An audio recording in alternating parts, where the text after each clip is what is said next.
Good morning to all of you. This is Nagma, your educator. और आज हम discuss करेंगे अपना nucleus. The nucleus was first discovered by the Robert Brown in 1831. The nucleus is also called the director of the cell and or brain of the cell because it control all the activities of the cell. Okay, this is the, you can say the structure, this is the structure of nucleus.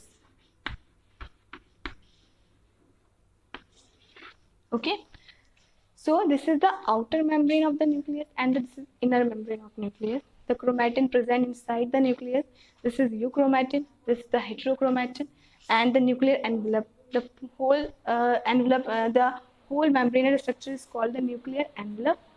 And this is endoplasmic reticulum. The membrane of endoplasmic reticulum is stirred with the nuclear membrane. Okay, this is one nucleolus is present inside the nucleus, and nucleopore, which is necessary for the entry and the exit of the materials. Okay, so if we see what is the function of nucleus, why it is necessary for the cell, why we are calling director of the cell, the brain of the cell. Why? Because the nucleus contain the genetic material which carries all the information of the cell and provide all the information to the cell.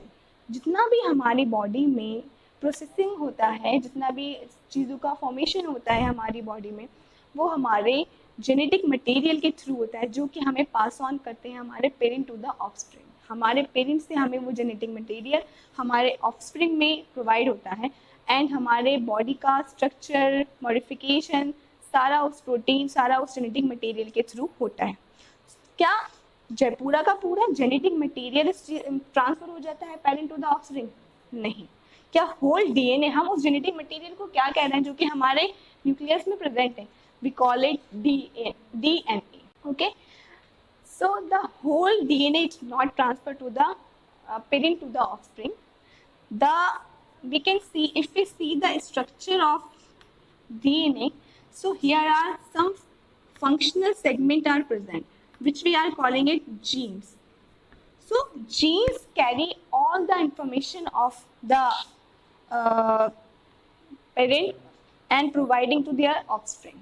Jeans जो होते हैं हमारे functional segment होते हैं, DNA से जो हमें मिलते हैं और जो हमारी इंफॉर्मेशन ट्रांसफर करते हैं from one generation to the next generation. Okay, so this is why we are calling it the director of the cell, because it carries all the information and providing it to the next generation.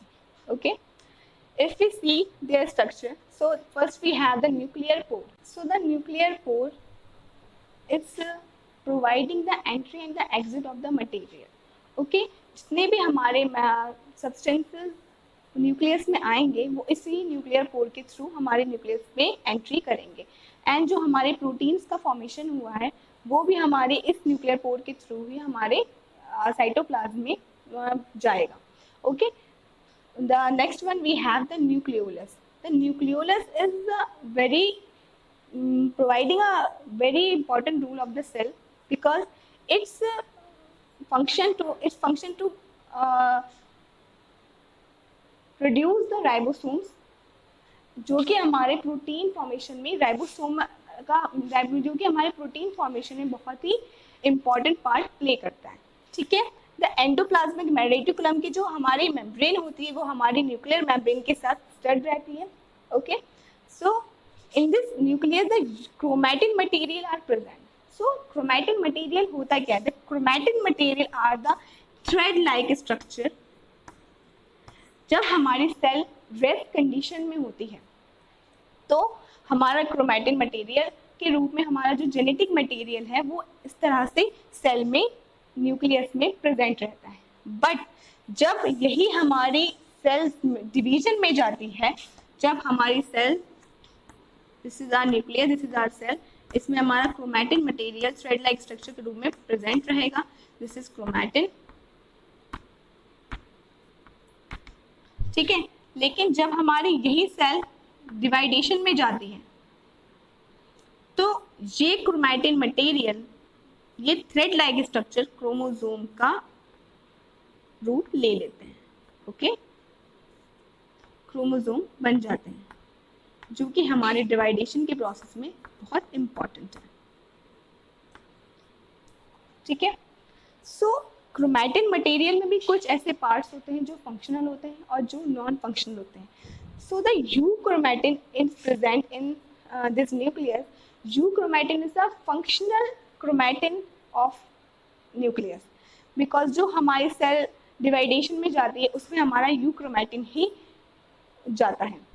Euchromatin हमारा हम कह सकते हैं condense form नहीं होती है, इसी वजह से हमारा ये नेक्स्ट सेल डिवीजन की प्रोसेस में फंक्शन परफॉर्म करता है। बट अगर मैं हेट्रोक्रोमैटिन की बात करूं अपने, आप यहाँ पर देख रहे हैं दैट हेट्रोक्रोमैटिन, तो हेट्रोक्रोमैटिन क्या होता है, जो हमारे क्रोमैटिन का एक कंडेंस फॉर्म होता है, the condense form of chromatin, ये बहुत कॉम्पैक्टली पैक्ड क्रोमैटिन होता है हमारा, बहुत कंडेंस फॉर्म। तो ये हमारा सेल डिवीजन के दौरान सेल डिवीजन में कोई पार्टिसिपेशन नहीं करता, ठीक है। So this is all about the structure of nucleus, ठीक है, the function of the little functions of their content of nucleus. Okay, that's it, and that's all for this video. And in the next video we will discuss our new cell organelle, the new part of the cell. Okay, thank you.